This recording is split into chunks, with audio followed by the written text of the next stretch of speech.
This morning, school is back. Thousands return to classrooms as 80% vaccination freedoms are triggered for New South Wales. The world's longest lockdown to end. Victoria prepares for less restrictions as the state heads toward 70% fully protected. Gladys set to be grilled. A corruption hearing begins for the former New South Wales Premier. And Prince William crowns the first winners of his climate change passion project. This is 7 News with Ann Sanders. Good morning. Greater Sydney has awoken to new freedoms as people in Melbourne are counting the days to eased restrictions. Let's take a look at the state of play across both states now. Victoria has recorded 1,903 new COVID cases over the past 24 hours, while New South Wales had 265 community infections. In terms of vaccination rates, Victoria is steaming towards 70% of the population fully vaccinated, and New South Wales has just over 80% of the eligible population double dosed. Live to Serena Andaloro in Sydney. Good morning, Serena. That milestone has triggered a raft of fresh freedoms this morning. Yeah, including a real relief for parents. The lockdown school recess is finally over for our youngest and oldest learners, kindergarten, year 1 and year 12. And while there was some nervousness at the school gate this morning, the Premier has assured us that our classrooms are perfectly safe. Masks will be worn by all staff members and students who are in years 7 and above. And they're also strongly recommended for primary school age students. Now, the state government has today moved to expand its out-of-home school tutoring package, committing a further $383 million to continue that package into next year. Here's the Education Minister, Sarah Mitchell. So much evidence and research shows that small group tuition, particularly in literacy and numeracy, makes a really big difference helping children catch up who might have fallen a bit behind during that learning from home period. Meanwhile, for the fully vaccinated, masks will no longer be mandatory inside the office. We can all breathe a sigh of relief while at work. They are still mandatory in indoor settings, though. You can have 20 visitors inside your home, 50 outdoors. Sport is back, so is dancing, standing and drinking at venues, and weddings and funerals are uncapped. This is all, of course, because our vaccination rate is tracking incredibly well. We've passed the 80% milestone. Here's the Premier. There's still a long way to go. This journey is not over. We have a first dose rate above 90%. We want to get that even higher, and if people can continue to make that effort, that will make a real difference to ensure we can open up as safely as possible. And while case numbers are in a downward trend, we saw 265 new cases today. Health authorities are warning that as we see more freedoms come online, we'll also see more COVID in the community, Anne. All right, Serena, thank you very much. Victoria is steaming toward the 70% double dose milestone, with the Premier confirming a date for rules to relax. Live now to Melina Saris in Melbourne. Good morning, Melina. This weekend we'll see parts of the city come back to life. Yes, good morning, Anne. It has been a long time coming, but the world's longest lockdown ends late Thursday night. One of the major changes, aside from businesses reopening, will be a reduction in isolation requirements. Close contacts will only have to isolate for 1 week, not 2, as long as they're vaccinated. Schoolyards across Melbourne were filled with activity as students in prep were back in class for the first time in 74 days. They'll have the place to themselves for the first 3 days this week before returning to remote learning, so years 1 and 2 can come to class in a staggered return. Victoria sits at 66.7% fully vaccinated in the adult population. Lockdown ending this week is timed for when we hit 70%. We are due to hit 80% about 10 days later, which is what retailers must hold out for. They've been told they can't open when restaurants and bars can later this week.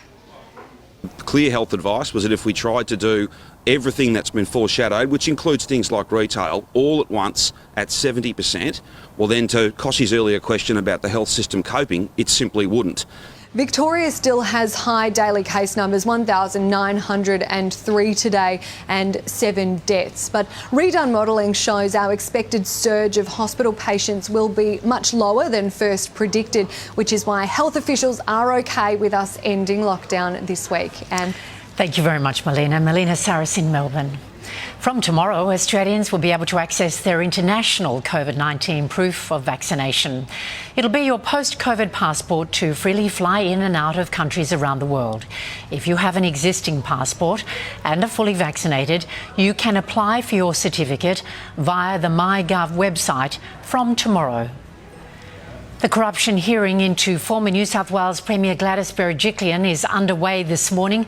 Live to Chris Reason in Sydney. Chris, good morning. We've seen the opening statement this morning. Yeah, good morning to you, Anne. This is the inquiry announced just 2 weeks ago that instantly and spectacularly ended her position as Premier. And today, the first public hearings outlining the investigation against Gladys Berejiklian. She won't be in the witness box today. In fact, she probably won't appear until next week. But today, we got an outline of the witnesses, the opening statement and the legal detail of what ICAC will cover. In short, was there any corrupt behaviour or breaches of the Code of Conduct? This all stems, of course, from her 5-year relationship with the former MP for Wagga Wagga, Darryl Maguire, and whether that relationship led to the granting of $35 million to the Clay Target Association and the local Conservatorium of Music. Now, of course, Ms Berejiklian kept that relationship secret, but interestingly today, Counsel Assisting Scott Robertson pointed out that the former Premier had been meticulous in declaring other personal relationships that might be deemed to be a conflict of interest, like in 2017 when she disclosed 2 cousins were employed by the New South Wales Public Service. The implication being, if she declared them, why didn't she declare Darryl Maguire? And the first issue against her is, did she breach the public trust? Here's Mr Robertson. Secondly, an allegation that Ms Berejiklian refused to discharge her duty under the ICAC Act to notify this Commission of possible corrupt conduct. And thirdly, an allegation that Ms Berejiklian engaged in conduct that was liable to allow or encourage the occurrence of corrupt conduct by now, Mr and the Maguire. first witnesses today, a series of public servants, and then later in the week we will see the former Premier, Mike Baird, and Tourism Minister, Stuart Ayres. Chris Reason reporting. Thank you very much, Chris. The Nationals remain locked in a critical party room meeting, weighing up whether to support the government's new climate policy. Our political reporter, Taylor Aiken, is live in Canberra. Hi there, Taylor. Has there been any progress this morning? Well, it certainly is slow going, and with the Nationals saying this morning they won't be rushed into making a decision to commit to net zero emissions by 2050. Negotiations in the party room are ongoing this morning after a marathon 4-hour meeting yesterday ended in deadlock, with some MPs warning it will cost jobs in regional Australia. The Nationals have already said no to increasing Australia's 2030 target, but want more time to consider the detail and implications of the 2050 plan. We'll gather the information, make sure we're looking after regional people, making sure that whatever decision we make, we are focused on their jobs, on the cost of living in their towns, on their future. Last time we were done over, and we're not going to do it again. We're going to make sure we get it right, we take our time and do it properly.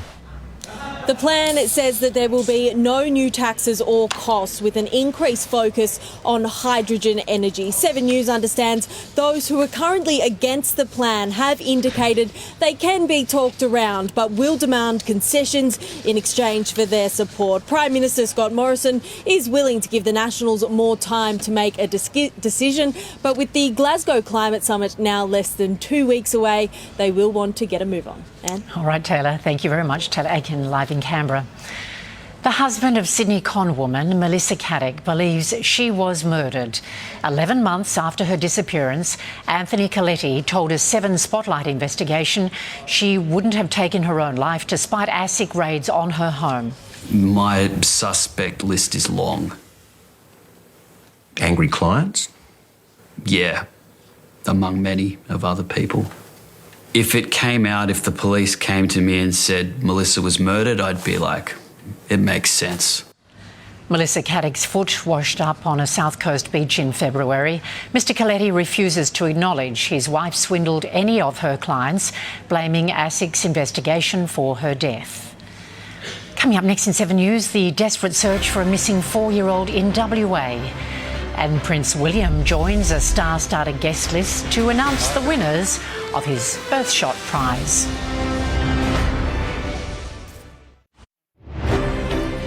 The homicide squad has been brought in as a desperate search continues for a little girl missing in regional WA. 4-year-old Chloe Smith disappeared while camping with her family on Saturday. Ben Downey has more. Good morning, Anne. Well, time is very much the enemy for search parties and family today who are forced to grapple with the prospect Cleo Smith has been taken after 3 days of searching and there's been no sign of her. A team of around 24 SES personnel, police, volunteer marine rescue and aircraft are scouring several square kilometres of coastline and bushland near the blowholes on WA's mid-west coast, about 50 kilometres north of Carnarvon. There are now grave fears for her chance of survival that's left her family and the community devastated after spending a second night holding their breath for any sign of her. It's made worse by the fact a cold front will be sweeping in tonight, bringing strong winds, so the window of opportunity is rapidly closing for search parties trying to find the 4-year-old. Police are confident they have the identities of everyone who visited the campsite in a 24-hour window around Cleo's disappearance and are working through hours of CCTV footage from surrounding petrol stations to develop a map that could help find her in the event she was taken. While hope is fading, everyone here is pulling out all the stops to pull off a miracle. Anne? Thank you, Ben. 2 people have been stabbed at a Woolworths in Melbourne's inner north around 8 o'clock this morning. The violent attack forced the entire Brunswick shopping centre into lockdown. Police arrested the alleged offender at the scene. He was taken to hospital for self-inflicted injuries. The awards ceremony for Prince William's Passion Project, the Earthshot Prize, has wrapped up in London. There were 5 winners announced, including 2 best friends who grow coral. The Aussie entry missed out. We're alive in the most consequential time in human history. This is the decisive decade. Time is running out. Ed Sheeran and Coldplay were among the acts that performed during the inaugural event. Former US President Bill Clinton has been discharged from hospital after receiving treatment for an infection. The 75-year-old walked out arm in arm with his wife Hillary, giving a thumbs up when asked how he was feeling. Mr. Clinton spent 5 days in a California hospital being treated for a urinary tract infection that spread to his bloodstream. A busload of US and Canadian missionaries have been taken hostage in Haiti. A gang stormed the bus carrying 17 people, including 5 children. Christian Aid Ministries has confirmed the group was on its way back to a hotel after helping to build an orphanage. Rain has hampered the planned rehearsal for the Olympic flame lighting ceremony. Performers didn't take any chances using a pre-lit flame for the show. The official ceremony starts in the coming hours ahead of February's Beijing Winter Olympic Games. The Australian share market has opened higher as US oil prices hit 7-year highs. Live to Network Finance editor Gemma Acton. Gemma, good morning. It's led to an unwanted record being broken. Yes, indeed, Anne. Petrol prices in Sydney hit their highest level on record overnight, an average of 170 cents a litre for regular unleaded petrol. Now, this follows prices in Melbourne and Brisbane also recently hitting their own all-time peaks. And I'm afraid, Anne, there's more bad news from here, with Sydney prices expected to climb as high as 174 cents in the coming days before retreating a little. And it's always a good idea to check a price comparison app, but never more so than now, with the NRMA saying the difference between filling up at the priciest and the cheapest service stations in Sydney is $31 a tank. And yes, the ASX 200 did open higher, but has already given up a lot of those gains to be hovering closer to flat now. Consumer groups including Domino's Pizza and JB Hi-Fi are both trading lower. Meantime, the Aussie dollar has barely budged in recent days. It is still buying close to 74.2 US cents. Anne. Gemma Acton reporting. Thanks a lot, Gemma. New South Wales Premier Dominic Perrottet has announced his wife Helen is expecting their 7th child.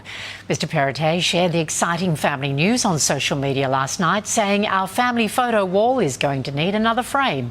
We have a little girl due next year. Coming up next in 7 News, we'll have sport with Jackie Felgate, including the T20 World Cup gets underway and already has its first big upset. And seeing red, the furious goalkeeper who bizarrely attacks his own teammate.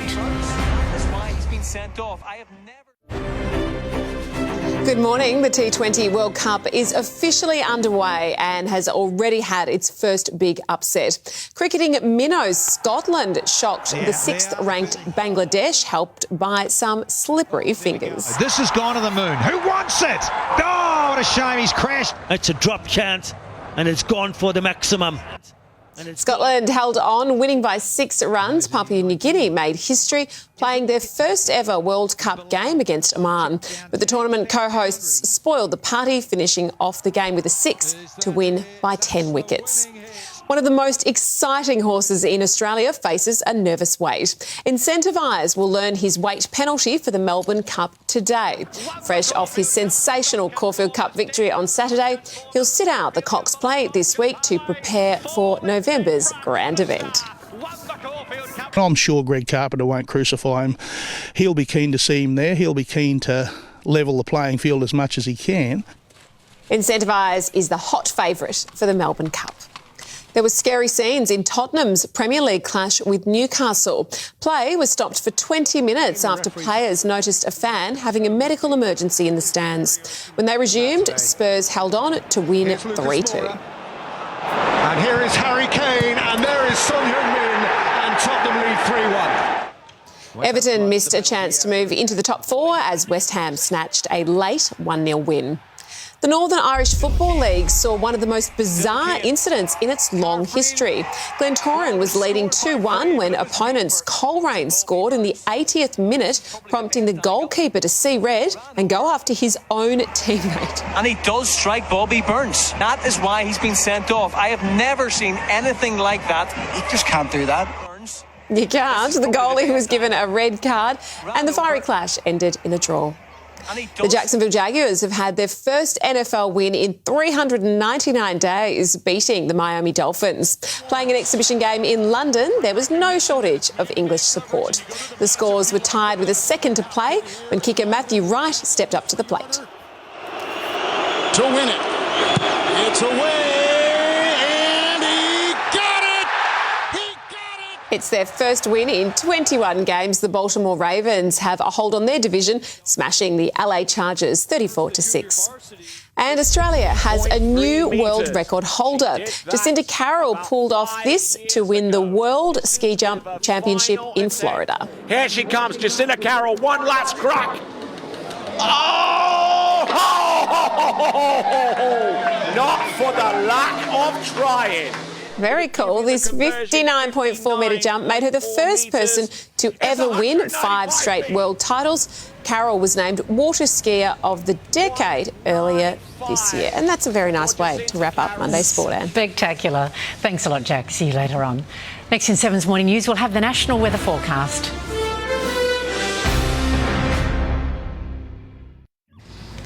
Adele has shattered Spotify's single-day streaming record with her new song, Easy on Me. The piano ballad. Gordon, hi there, Tony. How's it all looking today? Good morning, Anne. After a quiet weekend, severe storms are firing up over parts of Queensland again this morning. We have 2 main clusters, one lot around the Capricornia here, an impressive squall line extending well out off the coast, and another cluster of thunderstorms has also taken off over the Darling Downs over the southern inland. Warnings current for both areas. Damaging winds and heavy rain are the main risks, and more storms are expected right across southern Queensland this afternoon. Now, you can see that on today's forecast for Brisbane. Showers and storms around, a humid top of 26 degrees.